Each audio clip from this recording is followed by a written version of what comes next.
Hola, ¿qué tal amigas y amigos? Bienvenida, bienvenido. Estamos comenzando una nueva edición del podcast de Nuevo Pudahuel del mes de julio del 2020. Seguimos con la contingencia sanitaria, lamentablemente, por el coronavirus, pero de a poco se empiezan a ver luces de que se retomen los vuelos internacionales. ¿Estamos preparados para poder volar al extranjero? Vamos a conocer y vamos a hablar acerca de este tema. ¿Qué tecnología hay en los aviones hoy día para combatir el coronavirus, para hacer más seguros los viajes? También vamos a hablar de ese tema. Vamos a hablar con el MinSal acerca de los requisitos para poder viajar al extranjero. Y vamos a conocer cómo Nuevo Pudahuel está trabajando con la comunidad, con los vecinos de Pudahuel, para poder ayudarlos en este difícil momento que estamos viviendo. Todo eso y mucho más comenzamos hoy día a conversar y a entregárselos en este podcast del mes de julio de Nuevo Pudahuel, que les invito a ver.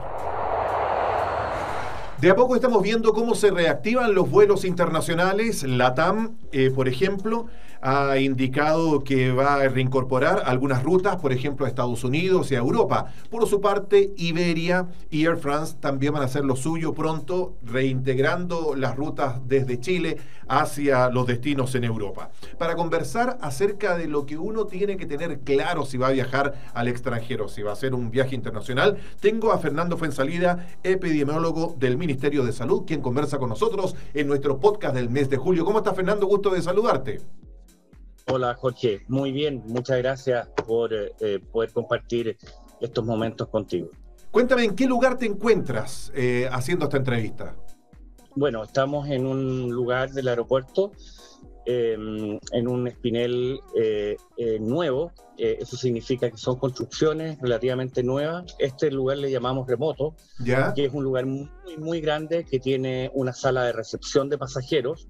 Está en el primer piso, por lo tanto no es una manga, sino que llega directamente en buses los pasajeros. Aquí derivamos justamente a aquellos vuelos que para nosotros son de mucho interés epidemiológico, y además tenemos nuestro lugar donde tenemos nuestras oficinas. Detrás mío hay una bodega donde tenemos todos los insumos para nuestros equipos, específicamente máscaras, mascarillas, guantes, alcohol gel, alcohol, de todo tipo de insumos que nuestros funcionarios en la barrera sanitaria están utilizando. Así que es algo en donde nosotros de a poquitito hemos ido implementando este lugar, y desde aquí sale todo como para poder apoyar a los equipos. Perfecto. Fernando, yo al comienzo de la conversación contaba que ya LATAM está planificando aumentar la frecuencia hacia Estados Unidos, reincorporar los vuelos hacia Europa. Lo mismo piensa hacer Iberia, Air France, y de a poco me imagino que otras líneas aéreas van a comenzar a realizar estos vuelos internacionales. ¿Qué tiene que tener claro el pasajero que va a volar hacia el extranjero? A ver, antes de responder esa pregunta, me gustaría especificar, Jorge, que hay dos situaciones en donde el Reglamento Sanitario Internacional y específicamente la Subsecretaría de Salud Pública interviene. Uno de ellos son los vuelos nacionales, es decir, nosotros tenemos una barrera sanitaria en los embarques nacionales, y así se condice con los otros aeropuertos, cosa que no se haga tampoco un doble trabajo. Perfecto. O un doble chequeo. Y también hacemos algo que es de interés epidemiológico, que es el chequeo y revisión de los pasajeros que llegan de vuelos internacionales. Ya. Eso es muy relevante para nosotros porque así podemos chequear las condiciones de salud que viene cada pasajero, que además se describen en una declaración jurada, es decir, él está haciendo oficial un documento en papel, y por otro lado se hace una derivación de ese pasajero a su residencia, si es de Santiago, o a un hotel sanitario si no tiene dónde hacer una cuarentena aquí en la región metropolitana. Siempre, de todas formas, se va a cuarentena. Ya. Nosotros, nuestra intervención en los embarques internacionales, es decir, la gente que sale de Chile, es muy limitada, y normalmente son vuelos de repatriación en este minuto. Súper importante eso, porque las fronteras están cerradas, es decir, algunas líneas aéreas traen pasajeros de nacionalidad chilena y después se llevan de nacionalidad qué sé yo, rusa, inglesa, alemana, te digo algunas que me recuerdo ahora que han sucedido en los últimos días. Y ahí lo que hacemos a través de un comunicado con los consulados, con las embajadas, es hacer un chequeo fundamentalmente de temperatura y una breve anamnesis de esos pasajeros a fin de identificar alguno que pudiera estar sintomático. Yeah. Y también para que eventualmente estén en antecedentes esa línea aérea en el aeropuerto de destino. Pero principalmente esas dos intervenciones hacemos nosotros: embarque de vuelos nacionales, recepción de llegada de vuelos internacionales. ¿Y la acreditación de estos pasajeros que van a viajar al extranjero es la misma que se hace para un vuelo nacional o es distinta? No, en realidad, desde el punto de vista sanitario, nosotros no solicitamos ningún antecedente de acreditación. Ellos tienen, siempre y cuando estén dentro de lo que cada país, ¿no es cierto?, le exige para entrar. Y para eso, fundamentalmente, tienen que ser ciudadanos de ese país, porque en general las fronteras están cerradas en todo el mundo. Pero sí, en los vuelos nacionales, nosotros, ¿no es cierto?, porque hay movimiento de personas dentro del territorio nacional, Sí.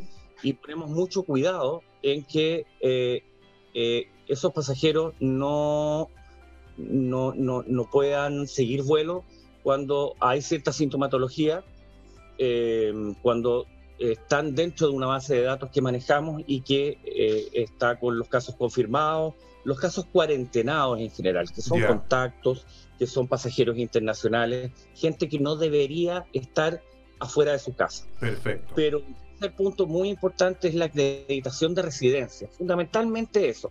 Las personas tienden a llegar, inclusive ahora, al aeropuerto sin la idea de que tienen restricciones y que tienen que presentar documentos.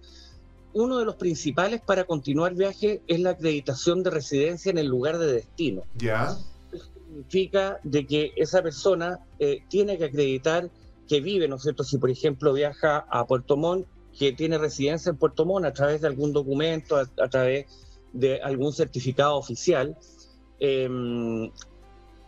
Y una de las segundas alternativas que puede hacer continuar vuelo es que acredite que tiene un trabajo habitual sensible o crítico. Yeah. Es decir, en el caso nuestro, minería, servicios sanitarios, electricidad, y lógicamente hay un tercer ítem que tiene que ver con conceptos más relacionados con temas humanitarios. Yeah.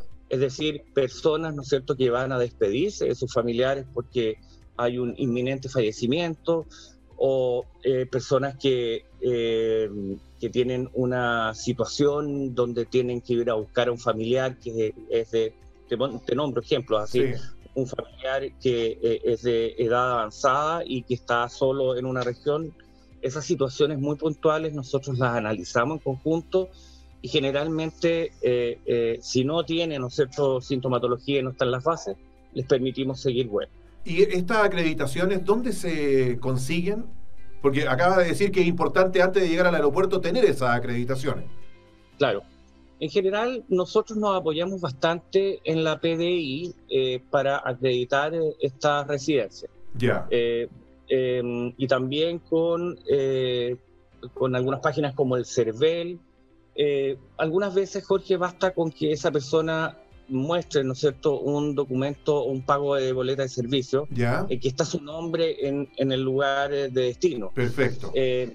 Pero para serte bien sincero, hay una serie de documentación que presentan los pasajeros y ahí hay que tener mucho cuidado, y es por eso que muchas veces nos demoramos un poco más de tiempo, porque analizamos documentos que en algunos casos lamentablemente son falsos. Yeah. Se falsifican certificados que al principio los teníamos considerados como muy oficiales, como por ejemplo el certificado que puede emitir una junta de vecinos o una unión comunal. Eso nos daba cierta tranquilidad, pero después ya a través de la comunicación que mantenemos con la PDI, fundamentalmente con ellos, nos dimos cuenta que eran personas que iban a realizar otro tipo de otro tipo o sea, el destino del viaje o el propósito del viaje era otro. Y no tenía nada que ver con lo que te acabo de comentar respecto a situaciones puntuales. Ustedes como autoridad del Ministerio de Salud, ¿qué protocolos sanitarios están aplicando ahí en el aeropuerto? Bueno, nosotros como barrera sanitaria, nuestros funcionarios ocupan todos los elementos de protección personal que se requieren, ¿no es cierto? Y son las indicaciones por el Reglamento Sanitario Internacional que nos rige y que nosotros estamos suscritos desde el inicio del año 2005. Además de eso, Jorge, no hay que olvidar que nosotros de una u otra forma nos insertamos en procesos aeroportuarios, y en ese sentido también para el aeropuerto en general rigen una serie de protocolos muy estrictos que tienen que ver con la IATA, que es el organismo, ¿no es cierto?, regulador de aeropuertos y líneas aéreas. Y eso específicamente protocoliza qué hacer, por ejemplo, desde la recepción por parte en un counter de una línea aérea de una maleta, cómo sigue, ¿no es cierto?, después la toma de temperatura por nuestra parte, después todos los protocolos dentro del avión. Hay una serie de protocolos que inclusive se mezclan, se intersectan, que son del área de salud nuestra y que son del área aeroportuaria rigida por IATA, en que son bastante rigurosos. Perfecto. Y hace muy poco tuvimos una reunión virtual, las líneas aéreas, la Dirección General de Aeronáutica Civil y otros organismos del aeropuerto de Santiago, y la verdad es que salimos bastante destacados, o el aeropuerto más bien salió destacado por la IATA por cumplir, no solo cumplir los requisitos básicos, sino que además de eso mostraban que el estándar chileno es altísimo a nivel de lo que está realizando en algunos casos de Europa. Perfecto. ¿Alguna recomendación para las personas que van a hacer algún vuelo al extranjero, Fernando? Bueno, comentarte solamente que los vuelos al extranjero están muy limitados, y en este minuto son los vuelos que salen con ciudadanos de otros países. Comentarte también de que cada 7 días se va prorrogando el cierre de fronteras. Esto va a depender mucho de la situación epidemiológica del país. Por ahora, al parecer, no se ve tan cercano a eso. Sin embargo, las líneas aéreas, por nuestra relación con ellas, se están preparando para una apertura, ¿no es cierto? Y tanto de llegada como salida de vuelo. Yo la recomendación que haría siempre es seguir muy al pie de la letra las normas, enterarse, porque aquí el factor humano, Jorge, es súper importante. La gente tiende a llegar acá y decir que nadie les comentó nada. Y eso no es verdad. Las líneas aéreas del aeropuerto, nosotros como salud, hemos hecho un gran esfuerzo a través de las redes sociales, de los medios de comunicación, para decir cuáles son los requisitos que tienen que cumplir las personas para volar en vuelos nacionales y eventualmente después en vuelos internacionales.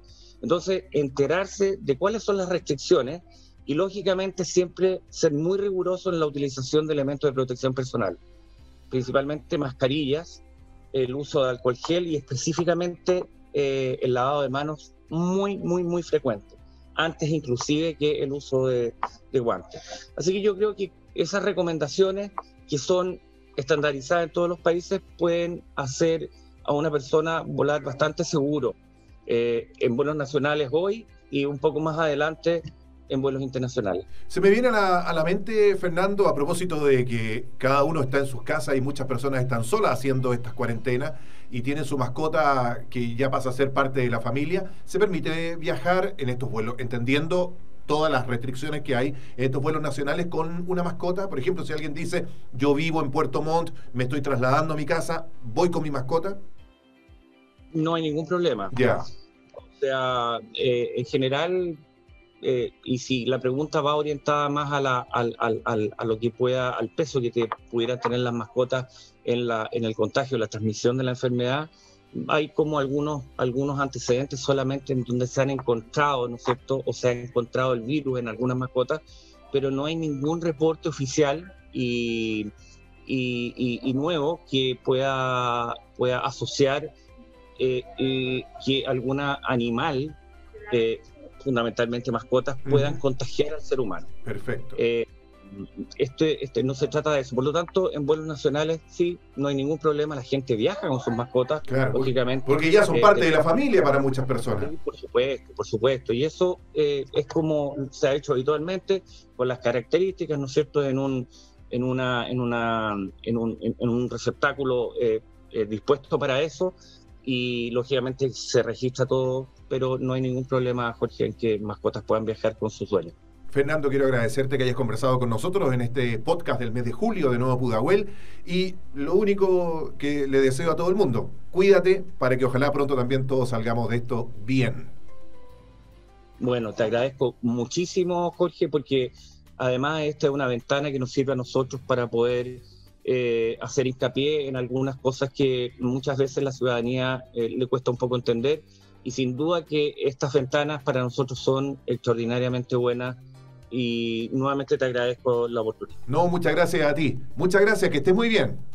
Muy bien, muchas gracias.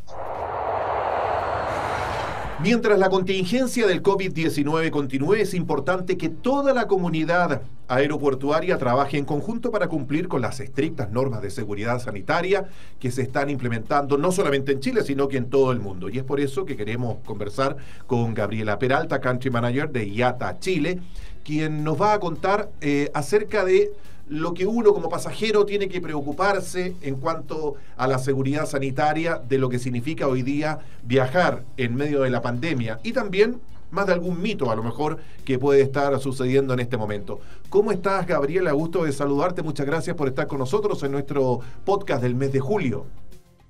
Hola, Jorge, buenos días. Muchísimas gracias por invitarme, y sin duda es una gran oportunidad para mí poder explicar o a lo mejor sacar alguna duda que pudieran tener.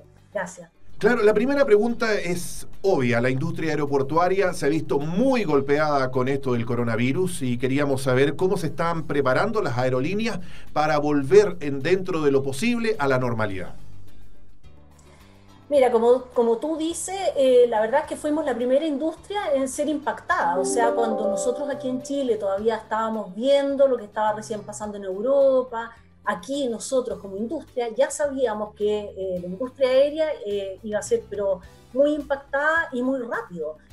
Rápidamente todos los aviones quedaron en tierra y dejamos de hacer lo que significa para nuestro negocio, que es conectar personas, conectar carga y poder volar. Las aerolíneas están preparadas, lo único que queremos es volver a operar, pero sin duda queremos que sea de una manera segura, queremos que los pasajeros puedan recuperar la confianza, y vamos haciendo todo lo que cada estado nos vaya indicando. Nosotros siempre hemos sido muy regulados, una industria muy regulada, y por supuesto que vamos haciendo lo que cada país vaya requiriendo, pero sí se han implementado ya muchísimos protocolos de manera interna, y una vez que podamos tener que se levanten las cuarentenas, volveremos a ver. Gabriela acaba de decir algo muy importante. Cada gobierno, cada país tiene también sus propias regulaciones, y me imagino que hay que, claro, dentro de hacer un vuelo nacional es una sola autoridad que fija los lineamientos, pero cuando uno quiere hacer un vuelo internacional, claro, cada país tiene no necesariamente las mismas medidas de seguridad que Chile, por ejemplo. Exacto. Por eso es que nosotros como IATA, junto con OASI, que es la Organización Civil de Aviación, nosotros hemos trabajado juntos en una hoja de ruta para que sea a nivel global y regional, que las medidas sean homologadas, es decir, necesitamos que haya una armonización entre países, porque es muy complejo un pasajero que vuela a un destino, vuela a otro, las medidas son diferentes, es decir, necesitamos tener una hoja de ruta que sea similar en los distintos países y podamos tener algo armonizado. Quiero hacerte una consulta técnica. ¿Qué significa medidas de seguridad biológicas? Mira, a lo que nosotros le hemos llamado, justamente nuestra hoja de ruta la hemos llamado de esa manera, agregando muchos protocolos, como por ejemplo el uso de mascarilla a bordo de los aviones, el distanciamiento social en los aeropuertos o en el transporte público hacia los aeropuertos, también una limpieza especial que se está haciendo dentro de las aeronaves, y así implementando muchísimas medidas que sabemos que han sido confirmadas de manera científica que sí dan resultados y sí hacen que sea seguro volar. Gabriela, dentro de las medidas que uno le escucha a la autoridad constantemente, lavarse las manos, usar mascarilla, distanciamiento social, distanciamiento físico. Pero uno cuando sube a un avión, ya el distanciamiento físico que aplica en tierra es muy difícil mantenerlo. ¿Por qué no nos hablas un poco de cómo se previene el distanciamiento físico dentro de un avión, dentro de la cabina, durante el vuelo? Mira, no hay evidencia científica de que sea necesario aplicar un distanciamiento social dentro de la aeronave. ¿Ya? La razón, bueno, hay varias razones. Una de las más importantes es porque dentro de la cabina de un avión, lo que no ocurre en ninguna otra parte, es que hay filtros muy especiales que son los filtros EPA. Ajá. Estos filtros se accionan cada 2 o 3 minutos y limpian la totalidad del aire de la cabina. El aire de la cabina se conforma de 50% aire fresco y 50% del aire que se recicla. Y este está siendo cada 2 o 3 minutos totalmente renovado. Por otro lado, todos los asientos están todos hacia adelante, por lo tanto no hay un enfrentamiento vis a vis con los otros pasajeros. Y estos filtros además actúan delante, es decir, circulan alrededor de la cabina y también adelante. Y los mismos asientos también hacen de barrera para lo mismo. Así que por eso es que a bordo de los aviones nosotros, como IATA, nuestra posición es que no es necesario hacer este distanciamiento. Sabemos que hay aerolíneas que han decidido bloquear el asiento del medio, Claro. pero no es una medida que nosotros exijamos que ocurra a toda la industria. Esa es una decisión, digamos, más bien momentánea, porque tal vez la demanda en este minuto es muy baja. Entonces es posible hacerlo, pero no hay evidencia científica que nos indique que debemos hacerlo. ¿Todos los aviones tienen estos filtros EPA, no importando el año de fabricación? La mayoría de los aviones modernos, y aquí en Chile habíamos avanzado tanto con la aviación que la verdad es que nuestras 3 líneas aéreas cuentan con las flotas más modernas del mundo, y también las líneas aéreas que vienen a Chile, las extranjeras, también, todas vienen en Boeing o Airbus, los cuales lo tienen, así que sí. Gabriela, entonces debo entender por lo que me dices que infectarse durante un vuelo es bastante baja la posibilidad por producto de estos filtros EPA, o igual hay un porcentaje de riesgo. Mira, es que estos filtros eliminan el 99,97% de los virus. Ya. Entonces vemos que de veras la oportunidad de un contagio es muy remota. Y por otro lado también ha habido ejemplos de una aerolínea en Europa hace como 2 semanas atrás. Uno de sus pasajeros, bueno, el vuelo duró 3 horas y media, uno de los pasajeros después de este vuelo, a los días después, resultó ser positivo, y sin embargo cuando testearon a todo el resto de los pasajeros que iban en ese avión, ninguno resultó contagiado. Ah, mira qué bien. ¿Qué está haciendo IATA para enfrentar esta pandemia? ¿Qué le podemos contar a las personas que están viendo este podcast? Bueno, nosotros hemos estado apoyando desde ya varios meses, desde que comenzó esto, apoyando, por supuesto, que al gobierno de Chile en todo lo que puedan necesitar para poder tomar decisiones, para poder avanzar en tomar las precauciones necesarias. Hemos trabajado también mucho con el aeropuerto de Nuevo Pudahuel y también con otras áreas del gobierno como transporte, dirección de aeropuertos, obras públicas, ciertamente con Hacienda. Haciéndole saber también la necesidad de la industria aérea en este minuto. Lo que hemos dicho ya reiteradamente, nosotros no estamos pidiendo que se les regale algo a las aerolíneas, pero sí es necesario tener ciertos alivios económicos como préstamos con digamos, crédito con aval del Estado, también algún alivio con tasas aeroportuarias, ese tipo de cosas. Así que hemos estado súper intensamente trabajando porque necesitamos que Chile vuelva a tener la conectividad, necesitamos que los 191.000 empleos que genera la aviación se mantengan, y cuando digo 191.000 empleos me refiero a 191.000 familias, Claro. porque de la aviación se derivan muchas pymes también. Así que la verdad es que hemos estado desde marzo en adelante full defendiendo nuestra industria. Me parece muy bien. Gabriela, quiero agradecerte que hayas conversado con nosotros en nuestro podcast del mes de julio, aquí en Nuevo Pudahuel. Te deseo la mayor de la suerte y ojalá que esto termine pronto y salgamos todos bien parados de esta difícil situación. Exacto. Sobre todo sanos, ¿no es cierto? Así es. Muchas gracias a ti por la invitación y cuenten con IATA para todo lo que sea necesario. Gracias. Muchas gracias, que estés muy bien, cuídate. Chao, chao, chao. Para complementar la información que conversábamos con IATA, es fundamental que los pasajeros se sientan seguros para poder viajar. Dicen que más que combatir al coronavirus, en un tiempo más lo que hay que combatir es el miedo de las personas a poder viajar, a atreverse a subir un avión. Y hablábamos de los filtros EPA, por ejemplo, y para entender un poco más cómo se está trabajando, qué es un filtro EPA, cuál es la seguridad arriba de un avión, tengo a Arturo Barreira, presidente de Airbus para América Latina. Muchas gracias, Arturo, por conversar con nosotros en el podcast del mes de julio de Nuevo Pudahuel. Hola Jorge, muchas gracias. Gracias por la acogida al programa. La primera pregunta que quiero hacerte, ustedes como empresa que fabrica aeronaves en todo el mundo, ¿qué han estado haciendo para intentar atacar a este enemigo invisible?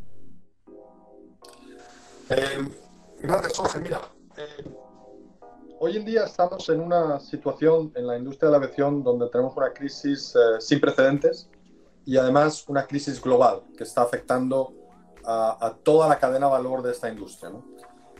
Nosotros, obviamente, para empezar, hemos tomado las medidas necesarias en nuestra empresa desde el punto de vista de salud y seguridad, como cambiando temas higiénicos, de limpieza en nuestras factorías, lo mismo implementando tema de distanciamiento físico entre empleados, tanto en los temas de producción como incluso en las oficinas. Hemos también trabajado muy próximos a nuestros proveedores y a nuestros clientes, porque es una crisis de toda la cadena de valor, intentando entender todas las circunstancias que rodean y los requerimientos de nuestros clientes con respecto a sus entregas, para bien entender también cómo debemos adaptar nosotros y adaptar nuestra cadena de suministros igualmente. Me imagino que tiene constancia de que anunciamos hace unas semanas que estábamos reduciendo nuestra producción en torno a 1/3 para adecuarnos mejor a la demanda. Y obviamente, como cualquier empresa del sector, hemos tomado muchas medidas flexibles desde el punto de vista financiero y de reducción de flujos de caja para mejor acomodarnos a la situación que presenta el mercado. Perfecto. Obviamente, esto no es necesario. Estamos apoyando también a las compañías aéreas, a las autoridades, a gente como IATA, gente como las Direcciones Generales de Aviación Civil, para un poco dándoles orientación de cómo vemos el camino a seguir para la reactivación del SFI. Uno de los temas fundamentales para nosotros y sobre el que hemos trabajado desde hace mucho tiempo es el aire limpio y puro dentro de una cabina. ¿Okay? Justamente a propósito del aire puro, te comentaba al comienzo de nuestra conversación que las personas tienen mucho miedo a poder viajar, a subirse a un avión, pero se ha hablado mucho de los filtros EPA. ¿Qué es exactamente un filtro EPA? ¿Qué provoca? ¿Qué trabajo hace arriba de un avión? Sí, mira, desde 1994 en nuestros aviones hemos introducido estos filtros EPA. EPA viene del inglés de High Efficiency Particulate Arrestor, que es un filtro de alta eficiencia que lo que permite es parar partículas, microbios, virus, bacterias. Tiene una eficiencia del 99.9 en nanopartículas y micropartículas. Entonces, son filtros que no solo están en aviones, pero también están en hospitales. Perfecto. Con lo cual son filtros de muy alta eficiencia que en un hospital, imagínate la importancia que tienen porque está lleno de microbios. Sí, claro. Es el lugar donde tal vez haya mayores gérmenes en la sociedad en la que estamos. Entonces, también lo que hemos hecho nosotros en el diseño del avión, el avión toma aire del exterior. El aire del exterior a 10.000 metros de altura es un aire puro, no hay microbios, no hay bacterias, es un aire que tiene poca presión, es un aire que tiene muy poca humedad y extremadamente frío. Yeah. Entonces ese aire normalmente se pasa por lo que sea un compresor para intentar ponerle más presión. De ahí se puede pasar por un catalizador para quitarle ozono y mejorar la calidad del aire. Lo que queremos es que el aire, cuando pasa por todos estos procesos, sea un aire en las mejores condiciones para los pasajeros. Entonces, como decíamos, lo comprimimos, esto lo que hace es genera un poco más de presión, calienta, pasa también por estos circuitos que lo que quitan es un poco el ozono del aire, y va a unos paquetes de aire acondicionado que lo ponen en la buena temperatura, etc. Y por otro lado, el aire que está dentro de la cabina se recircula a través de estos filtros EPA y llega a un mezclador y se mezcla al 50% con el aire que viene del exterior. Perfecto. Con lo cual, el aire que llega a la cabina de pasajeros es un aire, pues, por un lado viene del exterior, que se ha filtrado, se ha puesto en buenas condiciones para los pasajeros, y por otro lado, el aire que se ha recirculado es aire que está, pues, filtrado de todo esto. Arturo, y además, ¿y este proceso dentro del avión, cada cuánto tiempo pasa en que se recicla completamente? No sé si la palabra correcta es recicla, pero se da la vuelta. Mira, en un avión Airbus el aire se renueva cada 2 o 3 días. Mira, es bastante rápido. Y eso lo comparamos, por ejemplo, con la oficina donde estamos, aquí en Miami. El aire se renueva más o menos cada 20 minutos y no pasa por estos filtros. Son filtros normales de aire acondicionado. O, por ejemplo, en una sala de operaciones normalmente esa velocidad de renovación es en torno a 10. O sea, un avión es mucho más, a lo mejor, limpio en cuanto al aire que un quirófano podría ser. Bueno, sí puedes decir eso en cuanto a la velocidad que se renueva el aire en niveles. El otro tema que es importante es que el aire dentro de un avión está diseñado para que fluya de arriba a abajo. Es decir, que el aire se expulsa desde la parte superior del fuselaje y se absorbe en la parte inferior. Con lo cual, para minimizar la transferencia longitudinal de aire en el tubo de la aeronave, ¿no? Uh-huh.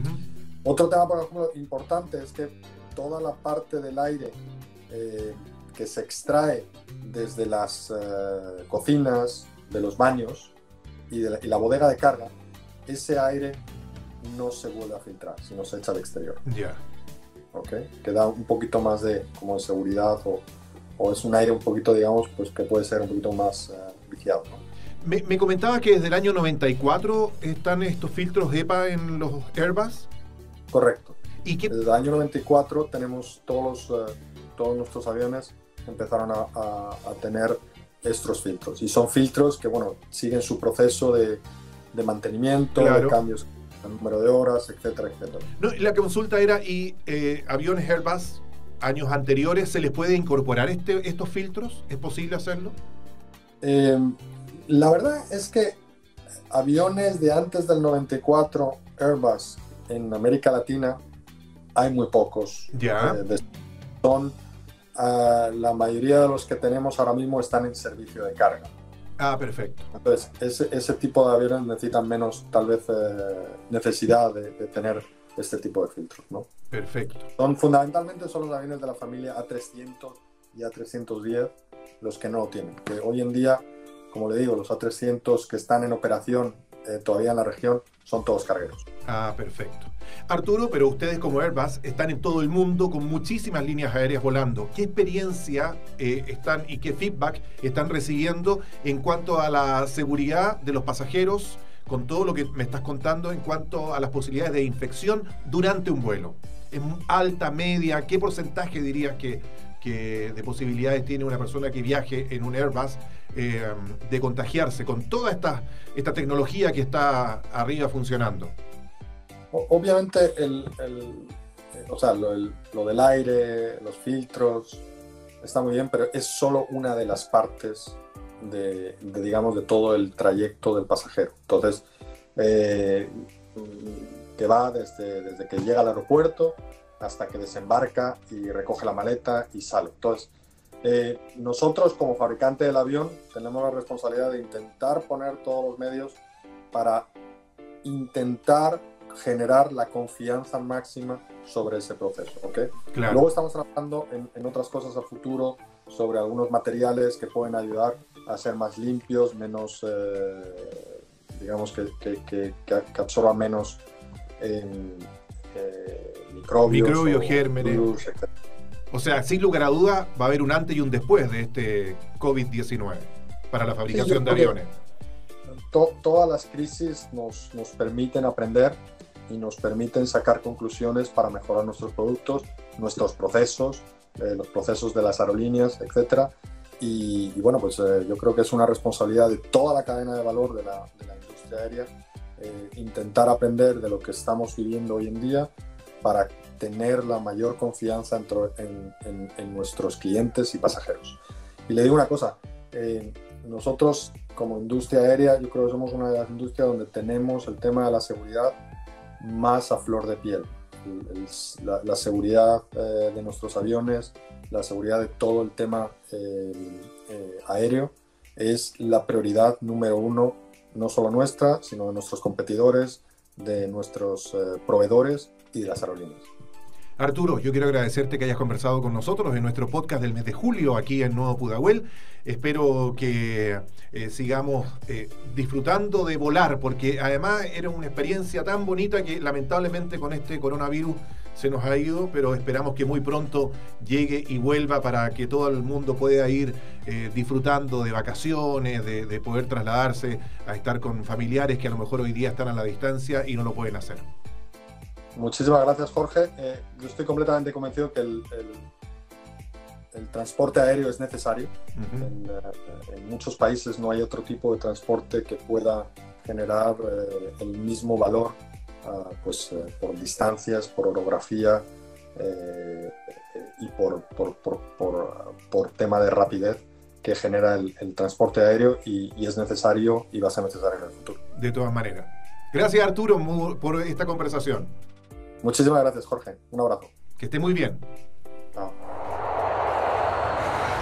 Obviamente el virus no solamente ha afectado a la industria aeronáutica, sino también a cada una de las personas en sus casas. Y obviamente la situación de muchas familias es bastante crítica, bastante grave. Es un problema que está afectándonos a todos por igual, pero lamentablemente a quienes tienen menos recursos, a las personas de más difícil situación, obviamente que esto les afecta.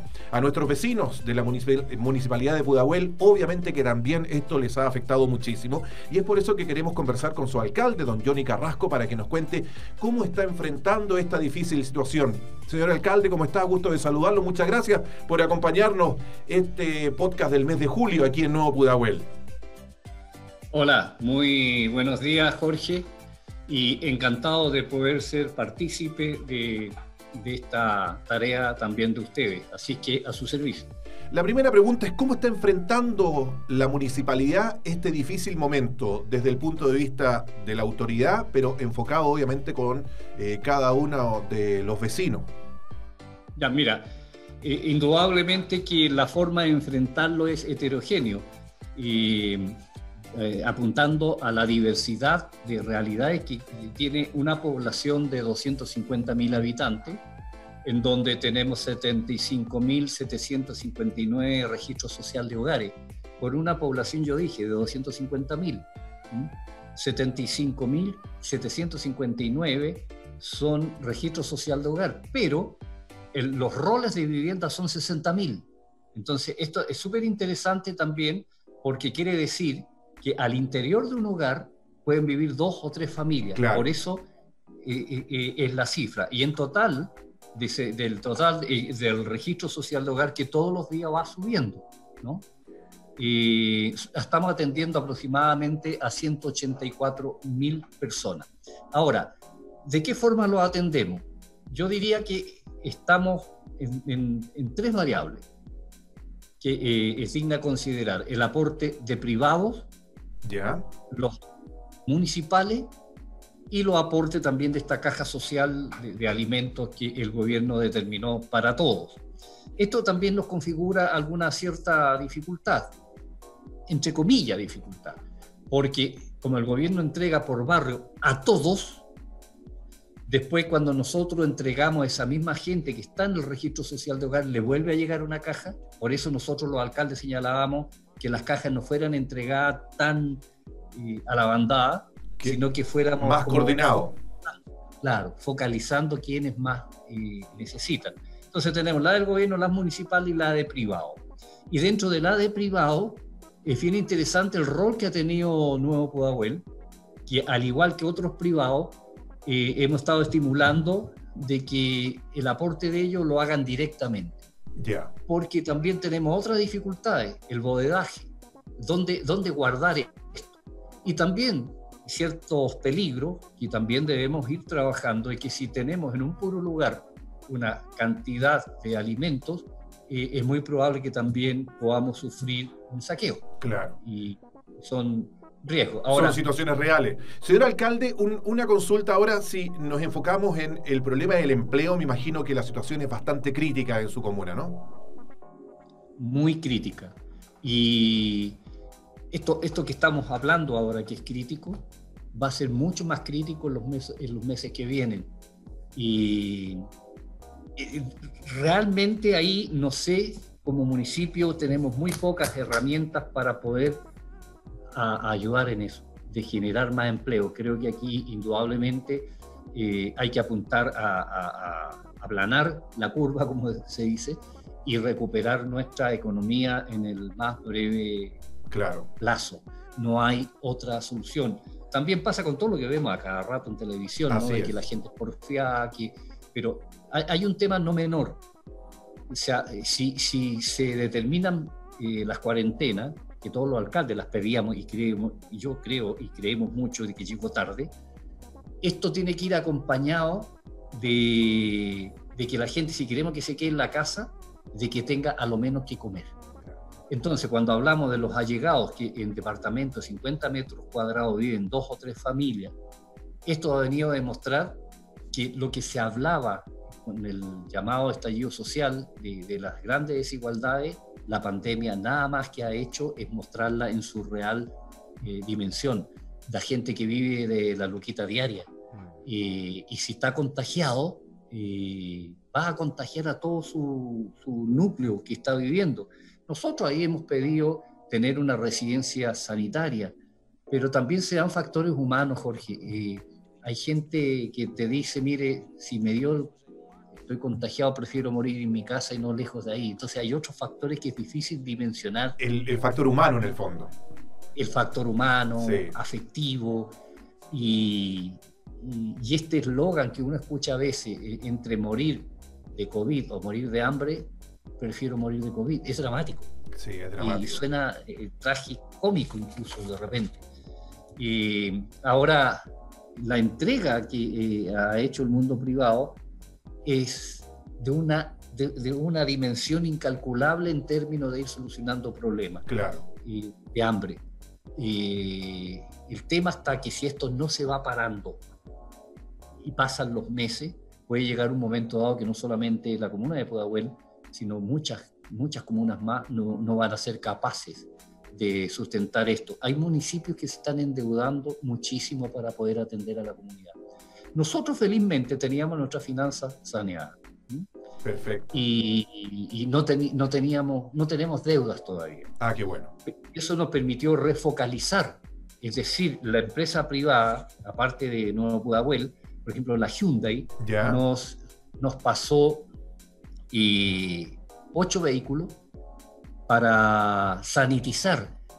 Ahí refocalizamos recursos de obras que se iban a hacer en la comuna, que las eliminamos y estamos poniendo las lucas acá, y compramos unos estanques que estos vehículos de la Hyundai nos permiten ir a los hogares que sabemos que están contagiados, sanitizar por fuera, se le entrega amonio cuaternario que también nos donan muchas empresas, y que la gente sanitice adentro. Y también le tocamos el timbre, le dejamos un paquete de alimentos y para que puedan subsistir. También la Toyota nos ha pasado 10 vehículos y con eso estamos llevando los remedios a los adultos mayores a sus hogares, como una manera de que no tenga movilidad del virus, pero también que no salga de su hogar, precisamente por lo que acabo de señalar. Alcalde, a propósito justamente de lo que... también nos puso 2 vehículos.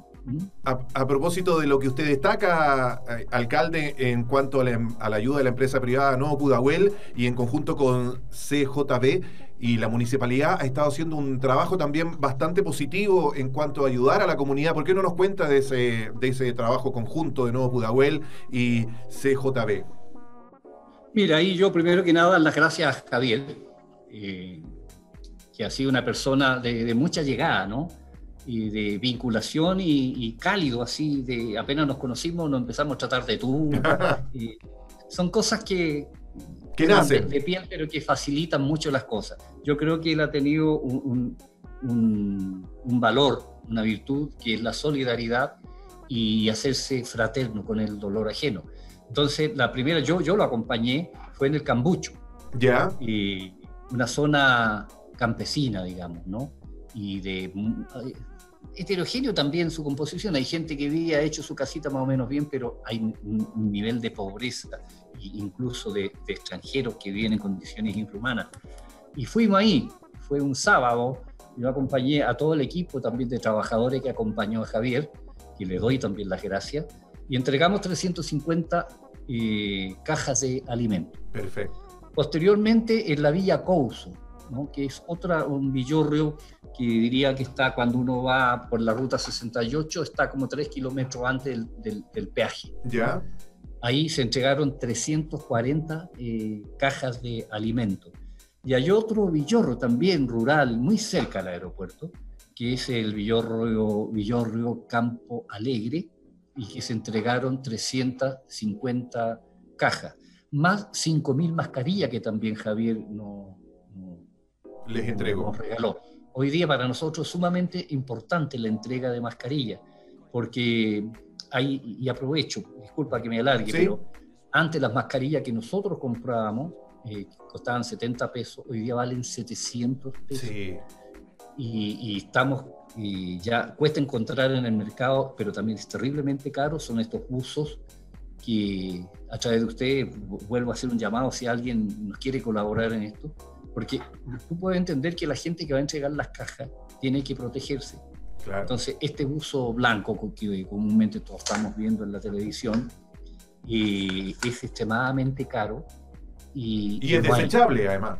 O sea, se ocupa y hay que botarlo, no es que uno lo compra y lo usa eternamente.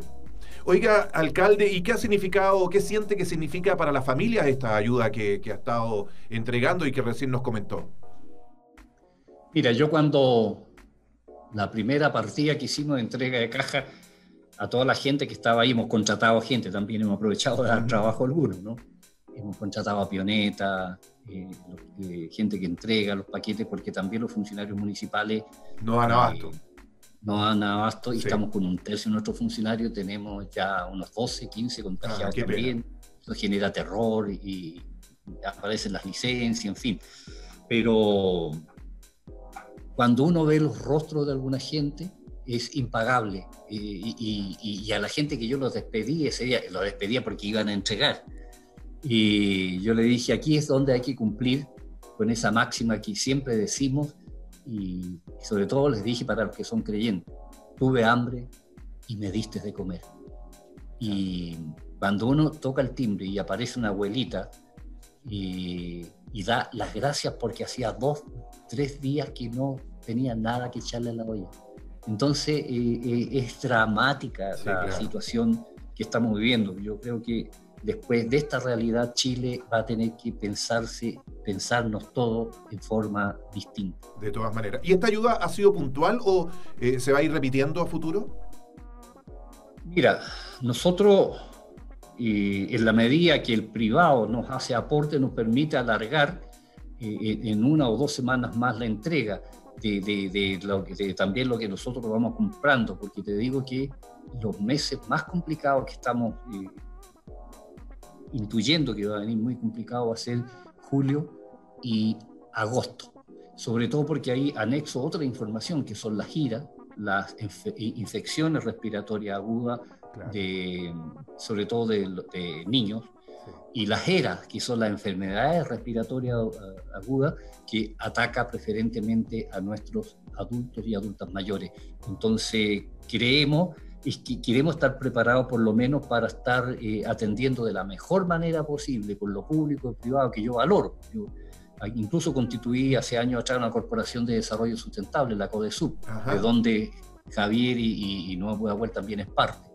Y yo creo mucho en esta unidad público-privado, y en esta emergencia se ha ido demostrando que sí ha podido funcionar. Así que con todo esto, con toda esta ayuda que estamos teniendo, pretendemos por lo menos llegar a septiembre parando lo mínimo que podemos hacer, entregar los remedios y ayudar a parar la olla de nuestra gente. Alcalde, quiero agradecerle que haya conversado con nosotros en nuestro podcast de Nuevo Pudahuel.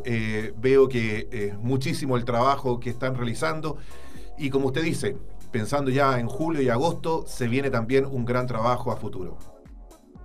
Muchas gracias a ustedes. Solamente me faltó decir también que el pueblo, la gente es muy creativa, ¿no? Sí, claro. Y ya, ante la adversidad se organiza, y ya tenemos en nuestra comuna 46 ollas comunes, y la gente cocina. También a mí, a los pies de mi casa hay una panadería, cosas tan simples como eso, y el pan que nos han vendido en el día van y me lo van a dejar a la casa para que yo lo distribuya en estas ollas comunes, en el CREAS, que lo entendemos todo más como el Sename, y ayuda. Un pedazo de pan en estos tiempos hay que valorarlo enormemente. Así que gracias, Jorge. Gracias a usted por un abrazo y mis agradecimientos de nuevo a Javier, a Nuevo Pudahuel y a todos los trabajadores y trabajadoras que los sábados vuestra gente ha ido a repartir directamente, y eso es impagable. Solamente gracias.